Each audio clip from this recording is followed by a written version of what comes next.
KILR Killer Game.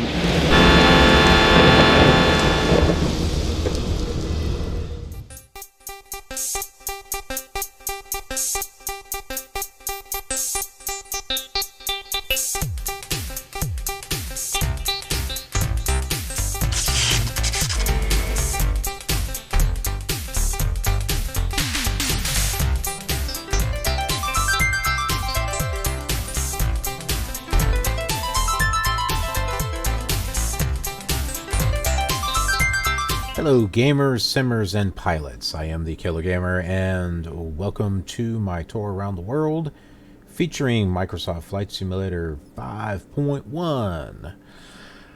Well, we are here at Eau Claire, I want to say Minnesota, Wisconsin, and let's talk about where we're going to go. So bringing up our IFR map here. This is where we're at, right here. You can see making sure you can see it here. It's actually covering me at the moment. We'll just move that right over there. Because, hey, you know, you guys would like to see me, maybe, maybe not. But we're here at Eau Claire, specifically here, which is the Chippewa Valley Regional. And just zoom in here. Okay, so little green circle, that's where we're at. We're going to be flying in this direction to here, Rush City. So this is going to be the first time that we're going to activate the ADF. The directional finder. I forget the A. I forgot what the A stand for, but DF is directional finder. So practically, what it's going, I think it's got a longer range, kind of like AM versus FM radio. I could be wrong, but maybe that's what A stands for. AM directional finder. It directs you to an AM radio station.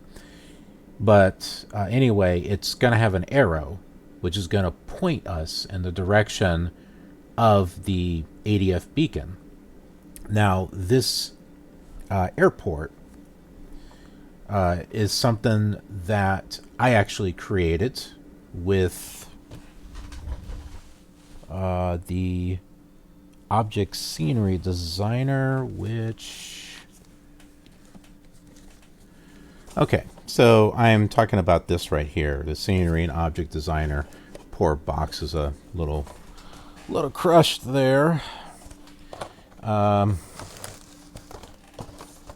I actually had to buy two of them because the first one that I got didn't come with a manual. And, well, out of all fairness to the guy, he just figured the manual was on a PDF or something. But it really needed a manual, and, well, now I got one because I bought a second copy. That was brand new, never opened. But, yeah, so the Rush City Airport is one that I created.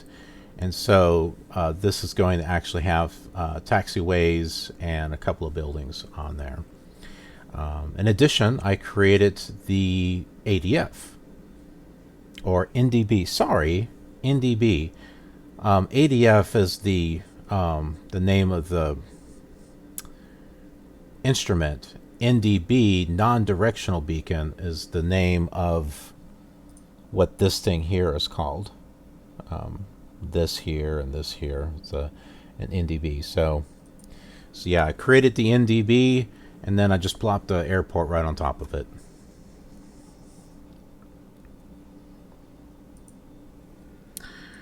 But anywho, let's go ahead and set our instruments up here.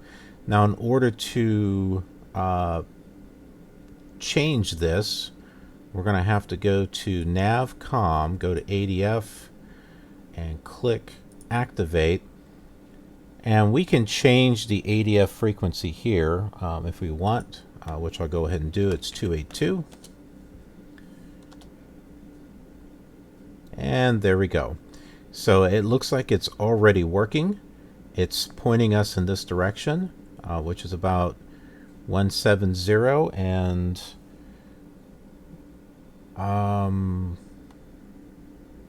well, it's like 170. It's in not a, that's not like the heading we need to take. I know that's kind of weird. It kind of looks like it should be, but really what we're doing is we're just going to be turning like, I don't know, 170 degrees in that in the direction that we're facing right now, until basically we just point the arrow until it reads 0, and you'll be going straight there. That's the easiest way that I can say of how to use that instrument.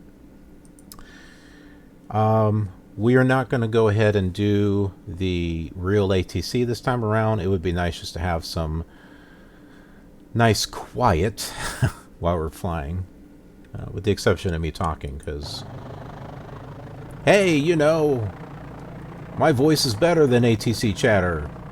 Maybe. I guess that's debatable. Alright.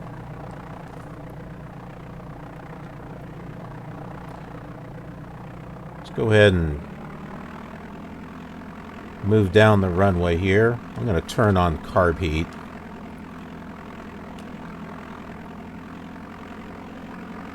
Help warm up the oil there. Come on, you slug.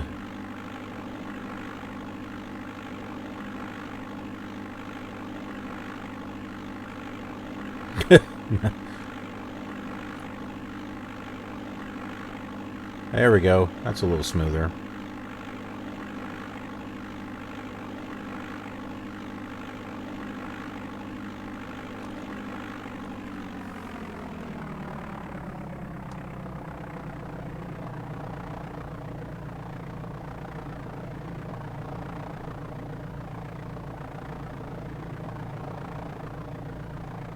And we'll just turn around right here.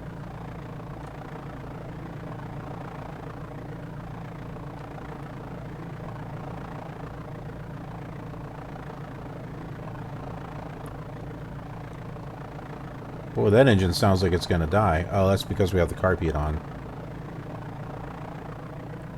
See, that sounds a little better. Now, there's been a couple of times that I did this by accident. I did this, air traffic control. That was like control enter. I don't think enter by itself works. Let's just go ahead and click request takeoff.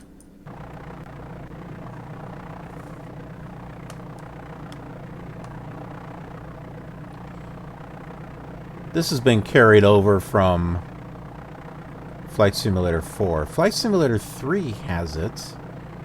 It just doesn't seem to work.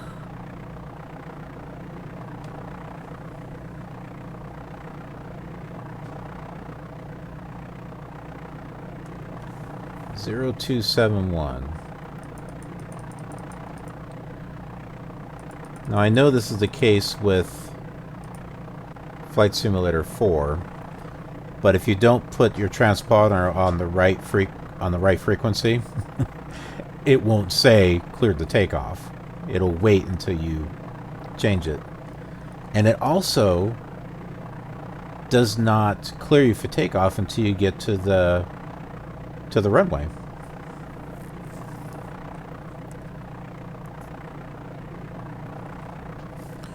So if you do it back on, you know, a taxiway or back by the building, or, you know, off in the grass or something, it won't say anything. It doesn't say anything until you're actually on the runway. See, we are clear for takeoff. I'm going to set our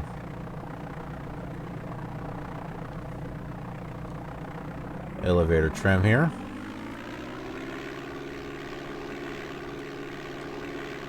And we'll go ahead and take off here.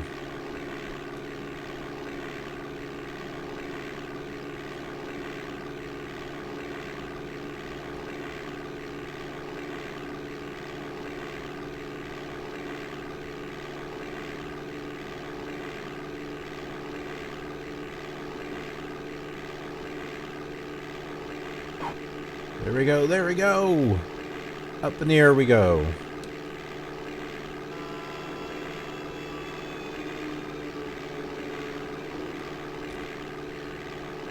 Alright, now, do you notice the ADF here?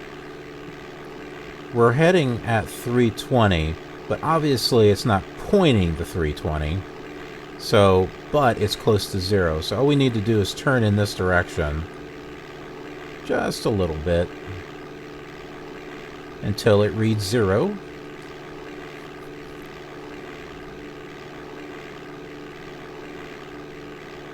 Right about there. Whoops. That was a little too much. Right there. Okay. So we just go in this direction and we will get to Rush City. How far away is it? That's a good question. Okay,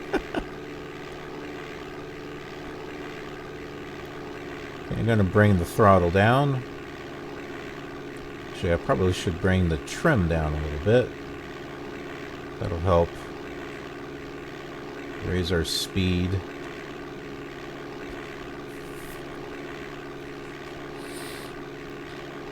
Okay, so where was Rush? I think that's Rush right there. Okay, so to get an idea of how far away, like how do we know when we start getting close to it?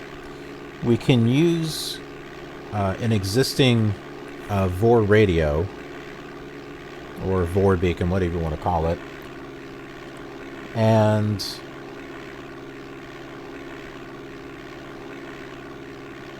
set a vector, or a radial or something like that. So that's what we're going to do. This nav2, well, we can't see it, so we're going to change this here to on nav1. Okay. Now, I've been figuring... See, I'm not sure if the airports are accurately placed. What I've done is I've gone to Flight Simulator 98 and grabbed the coordinates from there. So that way I can place the coordinates here in Flight Simulator 5 and plop the airport down. So it may not be completely accurate as far as where it's placed compared to everything else. So what I'm going to do is I'm going to set the Gopher vector to something that we would cross before we get to the airport. That should give us an idea, oh, we're getting close. So if I set this to...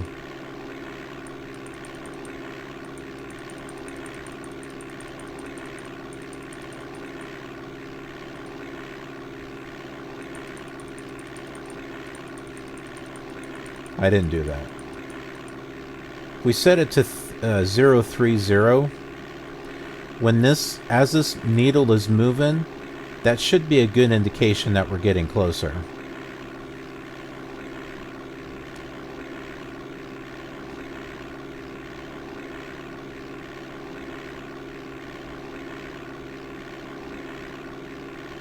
Yeah, I want to actually get higher.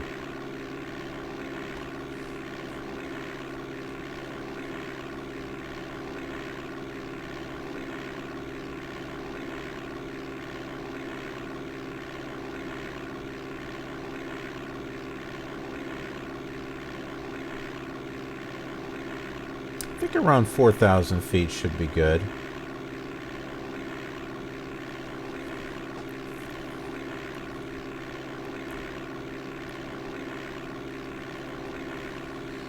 So keep in mind, we want to keep ourselves pointing at the location.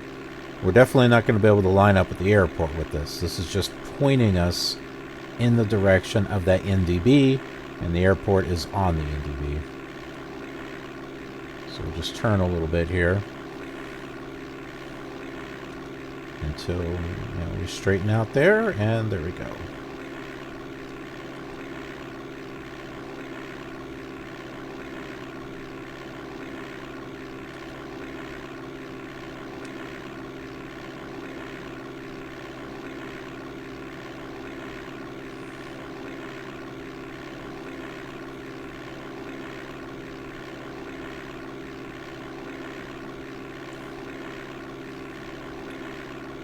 And the mileage on Gopher, well, this is not going to really give us anything accurate either, because Rush City is a bit of a distance away from it.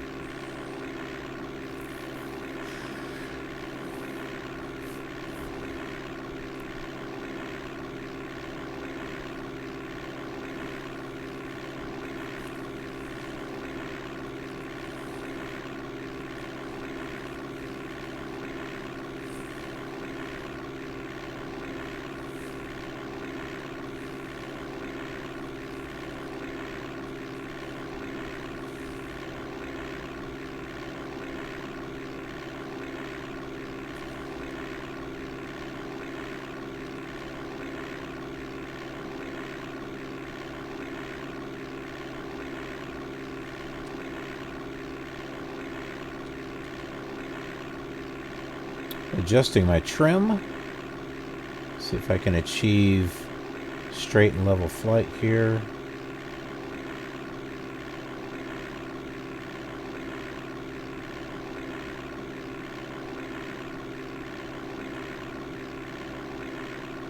Let's see if we can achieve that without using the autopilot.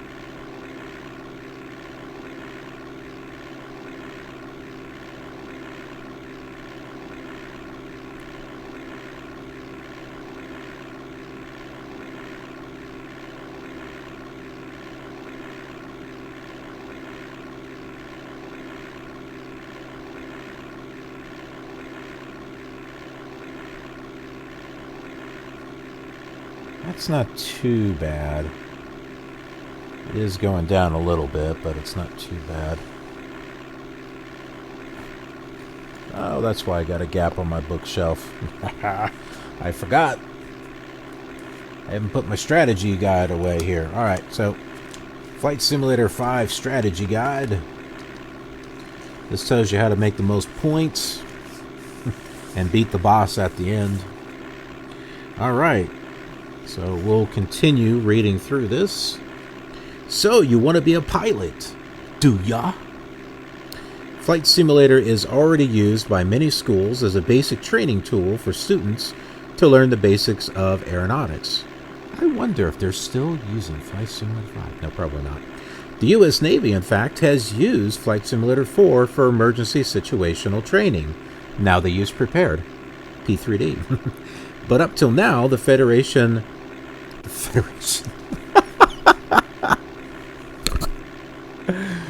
and Starfleet, the Federal Aviation Administration, FAA, has refused to approve Flight Simulator as an official flight training device. Well, it's not like it's entirely accurate.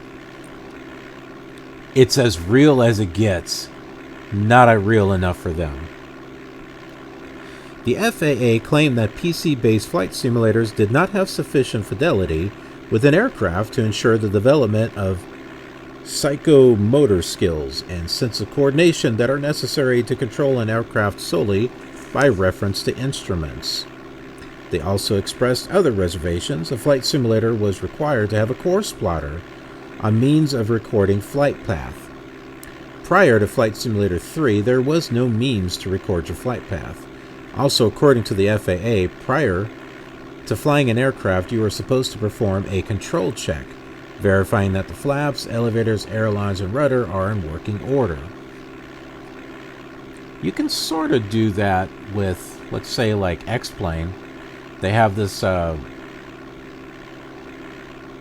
Reality Expansion Pack, REP, and it's only for like a handful of planes, and I've got it for the Cessna.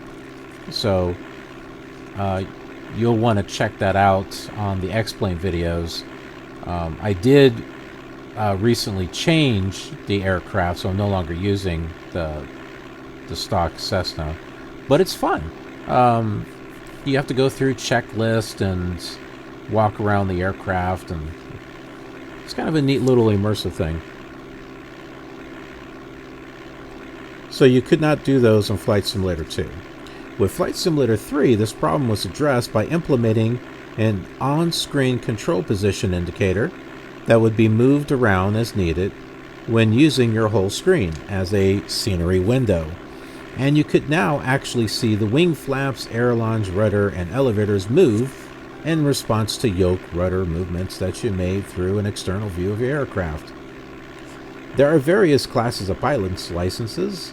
At the bottom of the ladder is the private pilot license. Next is the instrument rating, which is a requirement for flying in bad weather. To fly non-airline type jobs such as charters, towing banners, transporting cargo, etc., you will need to obtain the commercial pilot's license. Let's see, there's a little footnote here. You can see the airfoil surfaces move only on the Cessna while in spot view. Unfortunately, even Flight Simulator 5.1, this remains the case. Okay, so if, however, you relish the thought of becoming a passenger jet pilot, you will need to earn the Airline Transport Pilot ATP license, which there was a separate program for that, which is the penultimate pilot license. Or, if you prefer, you can become a certified flight instructor, which many new pilots would do because they can get a lot of their flight hours in, plus they can fly. And it's how they would make money and pay back, the loan from their school. So you can teach others how to fly while getting paid for it. To acquire a private pilot license, you must be at least 17 years old, log at least 40 hours flying time, 55 is average, have 20 hours of supervised flight instruction, and pass written and oral exams along with a practical check flight. This may have changed by now. You must also obtain a third-class medical certificate attesting that your vision is correctable. Mine's not. I have astigmatism in my left eye, so I would not be able to get 20/20 vision. That's why Flight Simulator. That your heart, lungs, and other aspects of your health are in good working order. This certificate must be renewed every 2 years. If you want to obtain an instrument rating, a requirement if you want to become a commercial pilot or airline transport pilot, you must log at least 125 hours flight time, which includes 50 hours of cross-country flying in addition to your student pilot time. You must also log 40 hours of instrument flight time, of which 20 hours can be performed in a ground trainer or simulator, and 15 additional hours must be accompanied by a certified instrument flight instructor. Additionally, for the instrument rating license, you must pass a written test on aviation regulations and procedures and must perform a flight test for certification. Instrument ratings are becoming more and more common among private pilots because this type of rating is necessary for a pilot to fly safely and legally in bad weather or conditions of low visibility. Without the instrument rating, you won't be able to get any legitimate flying job, although some South American drug cartels might be interested. The Certified Flight Instructor CFI license allows you to legally teach others how to fly. This kind of license is often used by former airline pilots and others who like to fly and teach. To obtain the commercial pilot's license, you must log 250 hours flying time, including 100 hours as pilot in command, along with 50 hours of cross-country flying. In addition, you must undergo 10 hours of instrument instruction or have an instrument rating license with at least 5 hours of night flying logged. You must also pass a second-class medical check, which is more stringent physical exam than is the third-class medical check, and renew the medical certificate each year. Finally, you will need to pass the commercial pilot written exam, which covers the myriad details about FAA rules and regulations.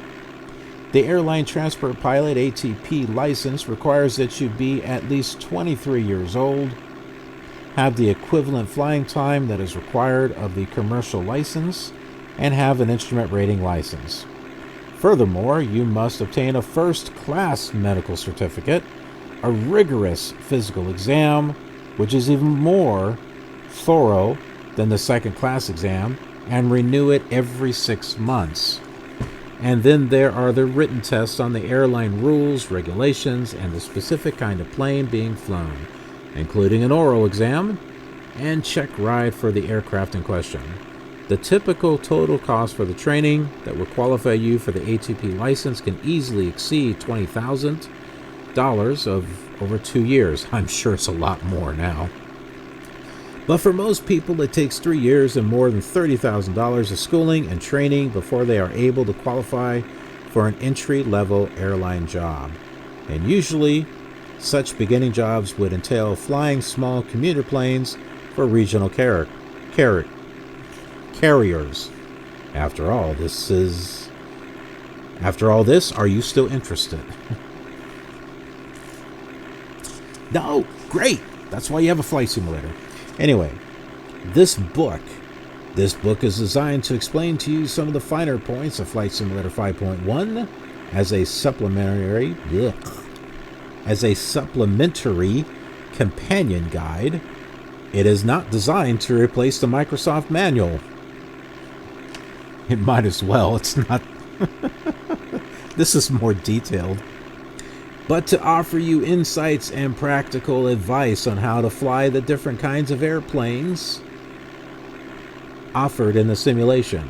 In this book, you will learn some of the basics of airplanes and engines, flight basics, learn how to read your instruments and understand how they work, perform some basic flight maneuvers, learn how to navigate using your aircraft's radio navigational equipment, and finally have an opportunity to try out some of your newly acquired skills in a specially prepared solo adventure. Ooh.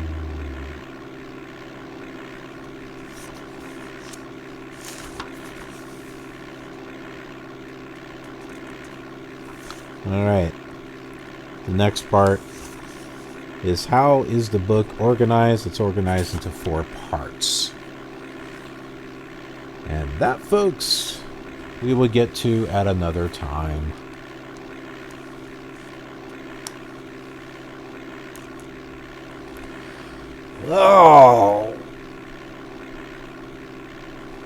Oh, goodness me. So where are we right now?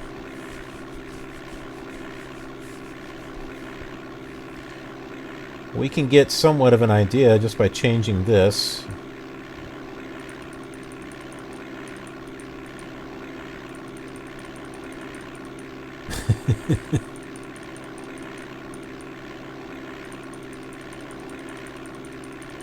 Oh, here we go. Okay, so we are at 82.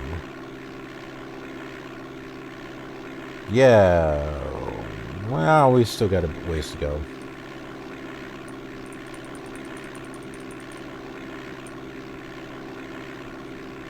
I'm sorry, Talia. Am I in your way?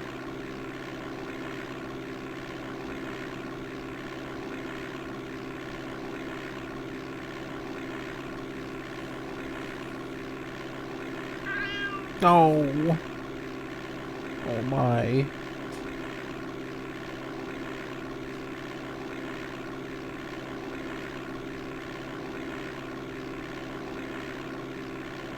Are you okay with this flight?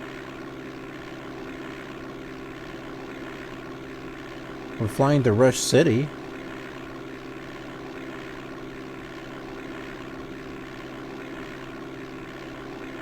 They like Rush. They like the group Rush. I haven't even paid attention to see if they've released a new album or not.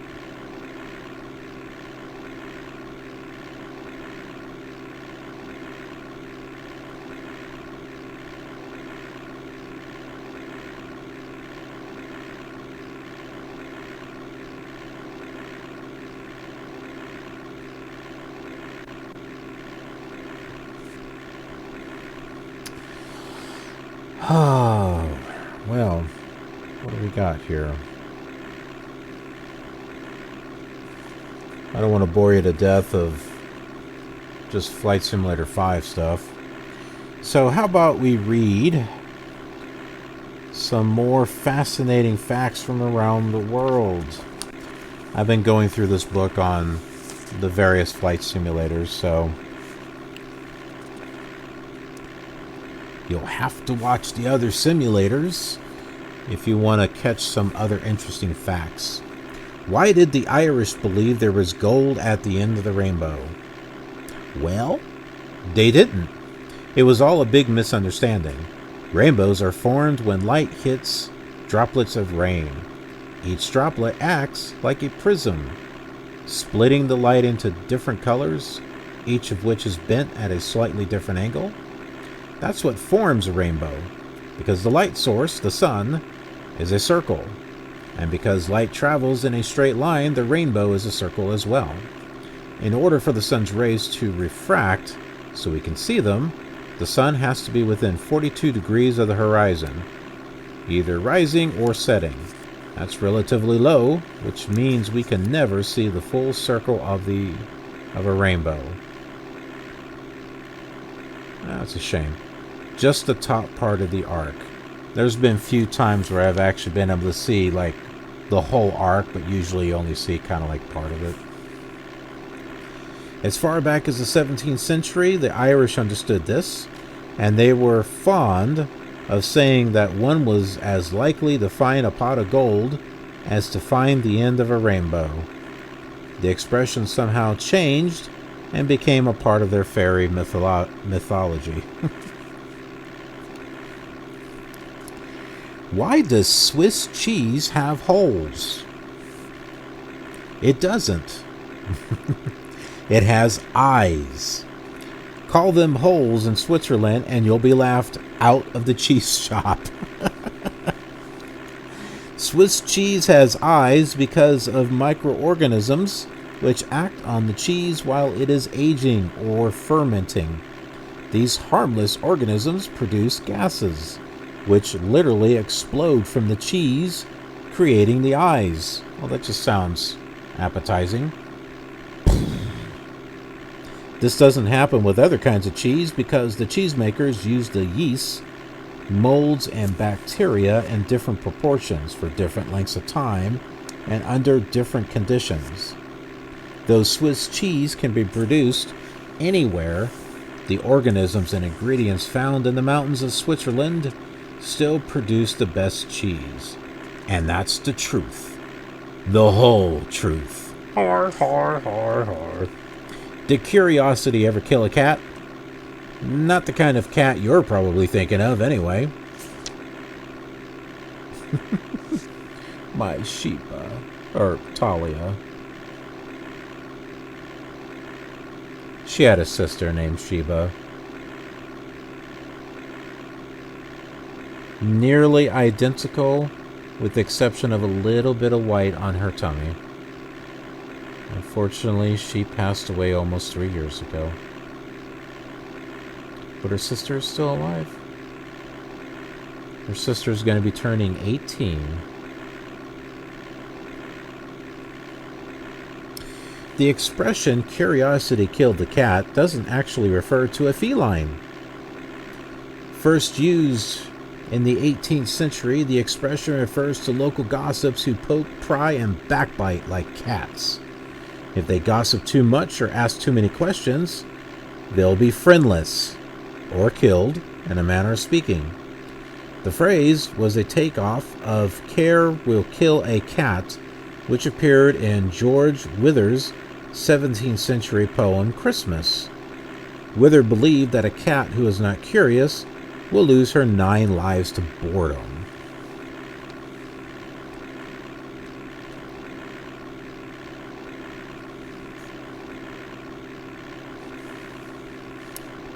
Alright, the last one we'll do.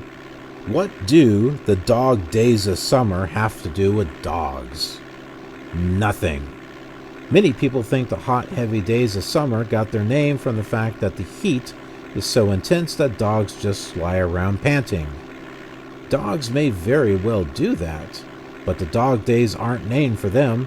They're named after the star Sirius, which also has a music channel, so called because it's located in the dog constellation Canis Major, which rises just before the sun does at this time of year. The ancient Romans believed that these brutally hot days, or dies canicularis, were caused because the dog star added its heat to the already brutal heat given off by the sun.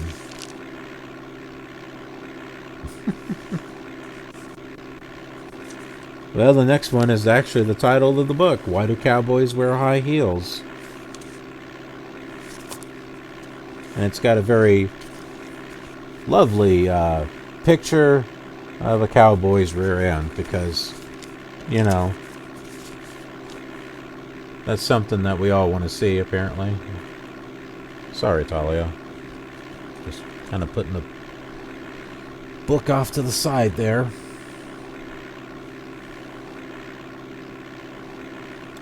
Alright, so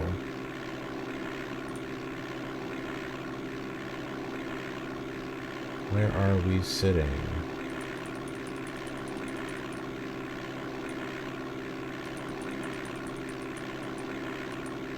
Well, we've gone from, what was it, like 80 to 69.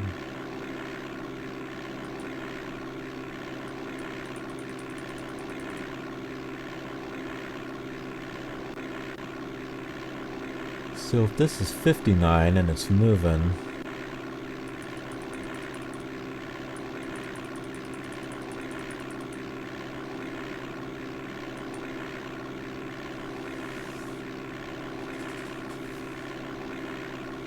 we need to change our NDB. Need to change our heading just a little bit so we can get this thing back up to 0.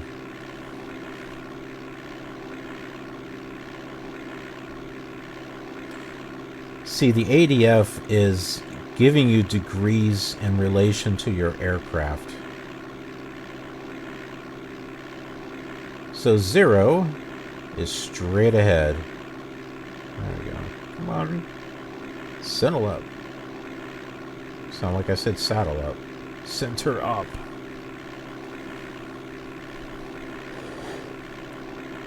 Ooh.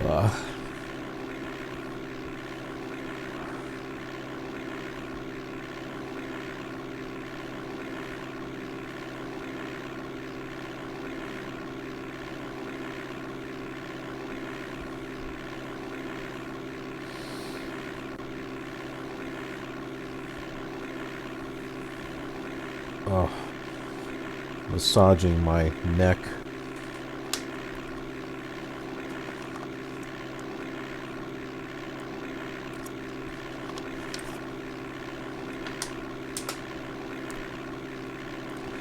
I remember when I first played this, I liked how the clouds were done.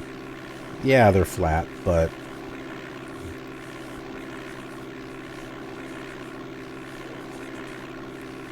well, they looked rather nice at the time.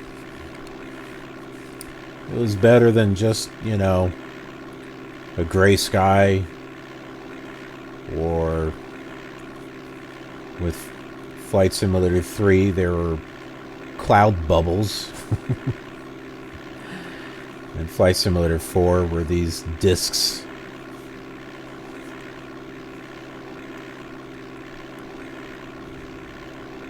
But it's been kind of neat so far, flying from airport to airport and just kind of experiencing it with the different simulators, you know, the old ones and the new ones.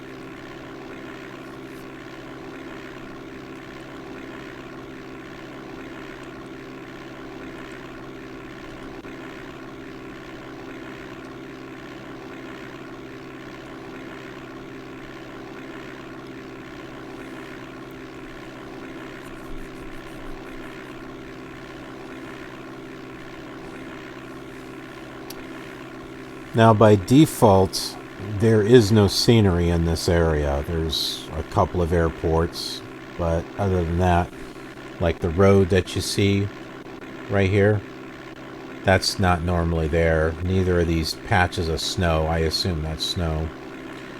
Either that or they're actually lakes, but in the winter they're frozen. So yeah, that road would not be there.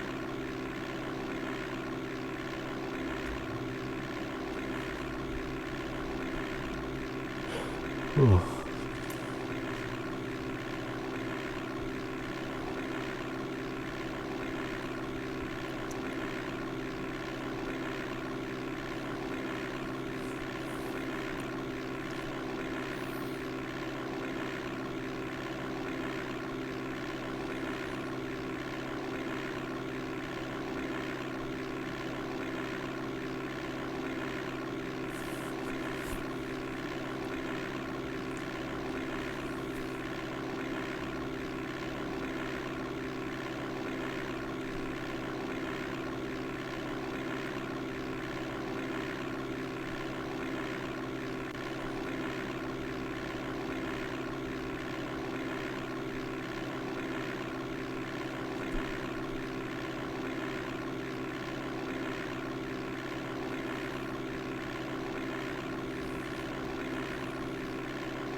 Yeah, getting some choppy sound there. No choppy sound. Oh, I'm sorry. Meow. Yeah, you don't like the choppy sound either. And your ears are more sensitive than mine. I'm sure you can hear these headphones, huh? My word.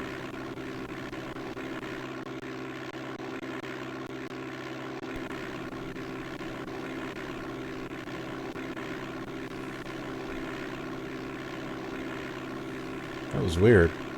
It didn't stop until I moved the mouse pointer. It was over in the corner, and I guess it just didn't like that.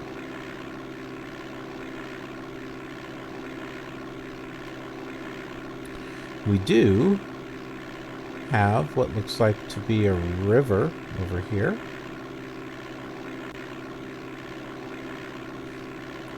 How are we doing? 40. Nope. Oh, here we go. It's moving at 40. We are getting closer.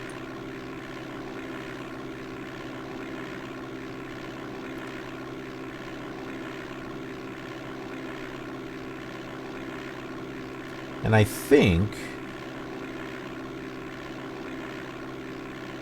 the border of... We're coming up to the border of Wisconsin and Minnesota.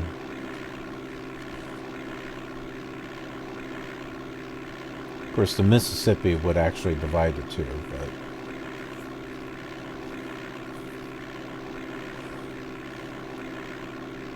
Well, we got two scenery areas from two different authors, and I think this might be what we're seeing. Not necessarily, though.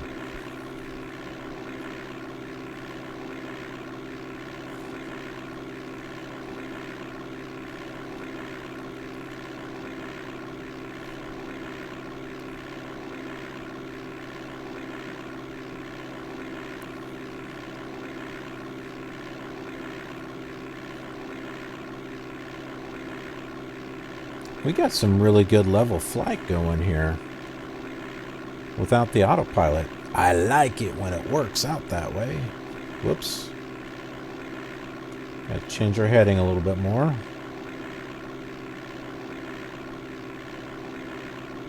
Gotta pay attention to that.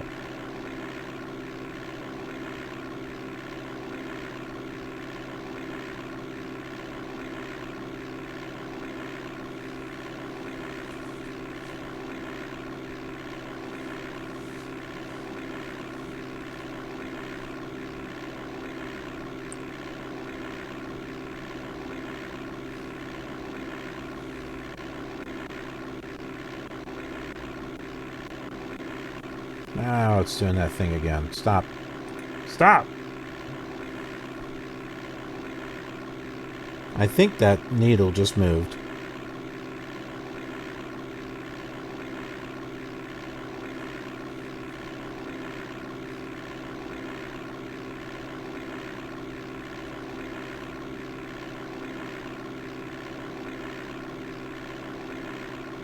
Oh, I got paid. Well, that's always nice. I didn't think I was going to get paid until Monday. It fell on the weekend, surprisingly.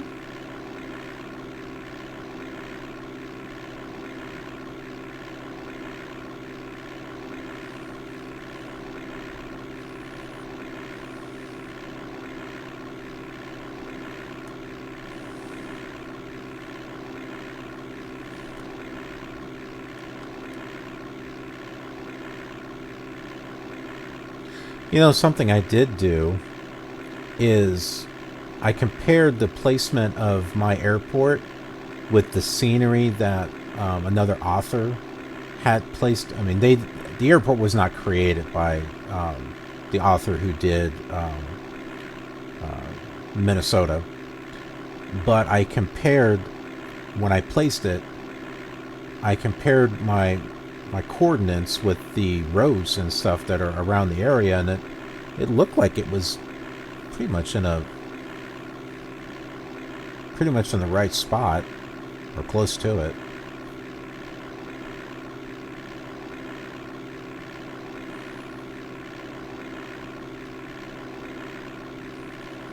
Okay, maybe the needle didn't move. Maybe that's my imagination.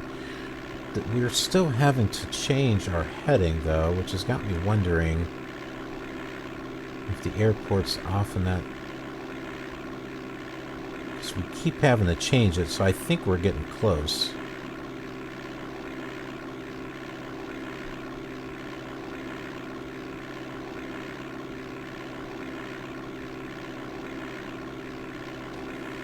See, it's moving.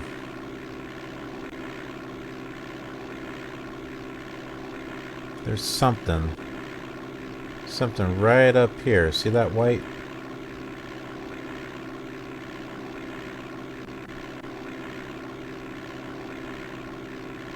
I think that might be our airport.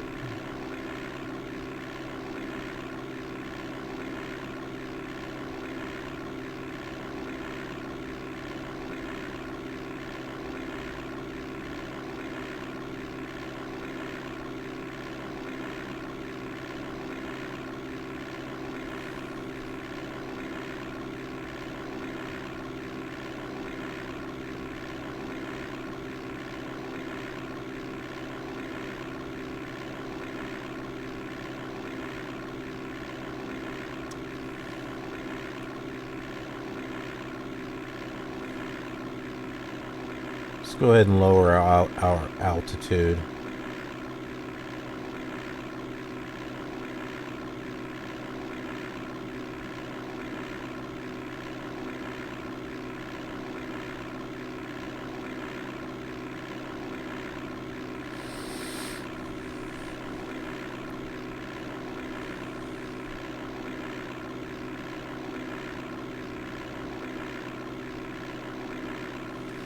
I think that's it, because I'm seeing the green that I placed around the airport for the surrounding area.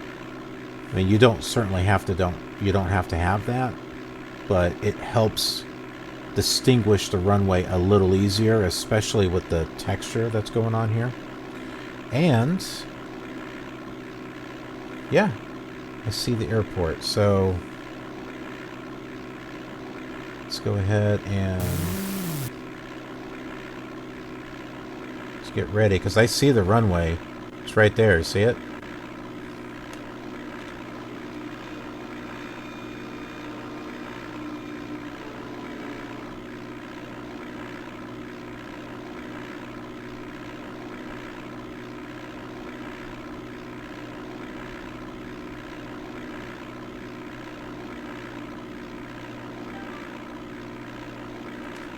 Let's slow down a little bit more.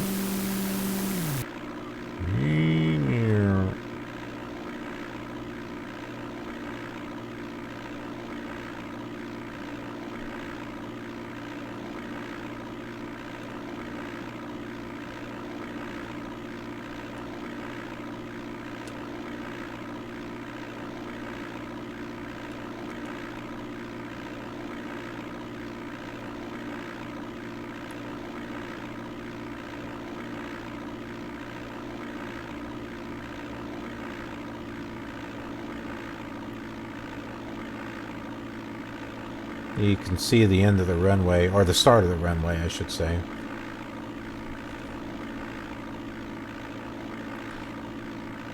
Rah! Get through the turbulence.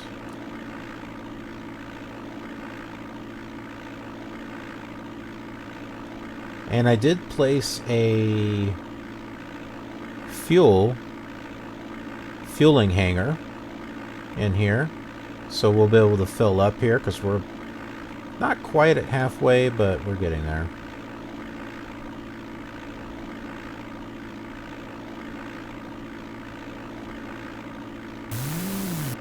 We'll go full flaps.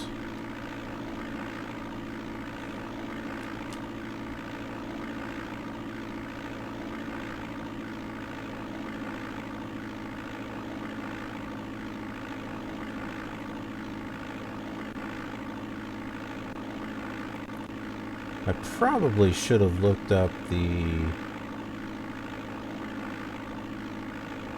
Ooh. I think we flew past the runway. It's hard to see exactly.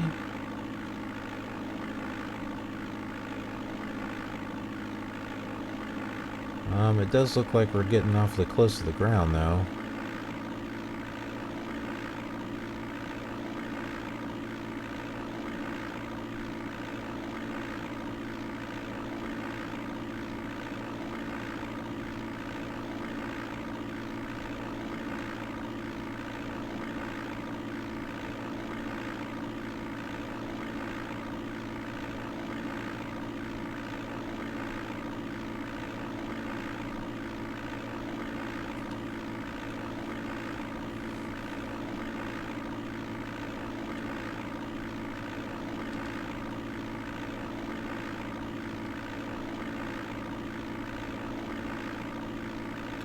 If you can look closely, you'll see the VASI indicators there, the VASI.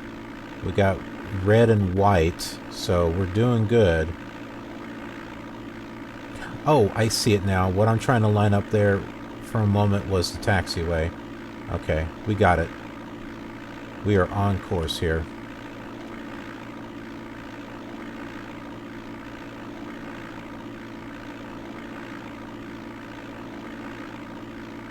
Just not exactly lined up the best, but...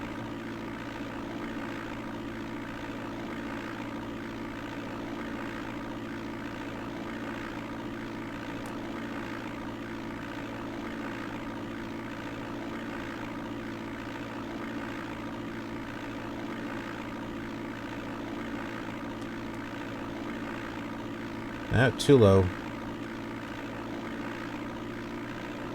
Add some power here.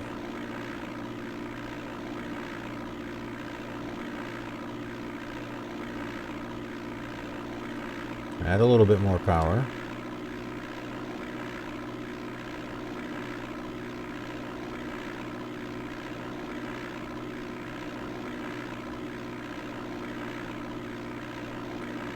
Stupid wind shear.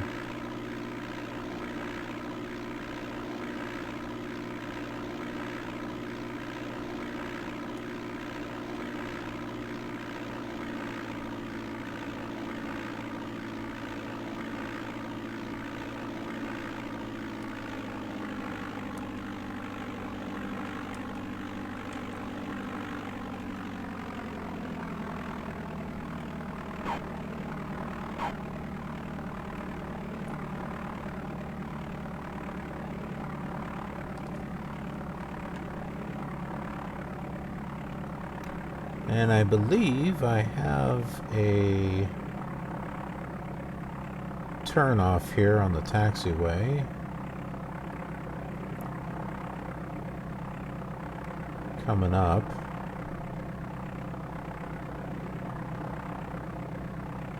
Yep, I see it right there.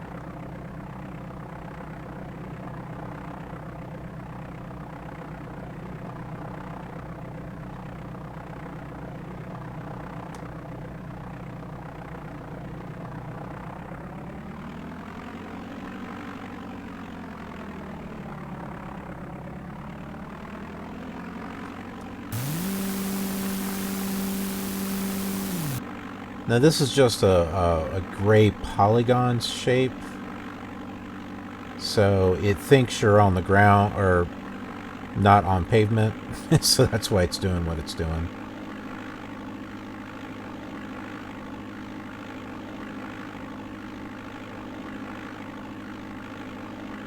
Yeah, it's a little annoying.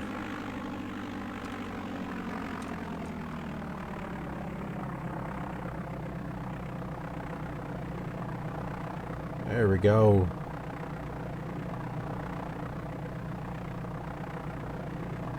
And we are full. Yum.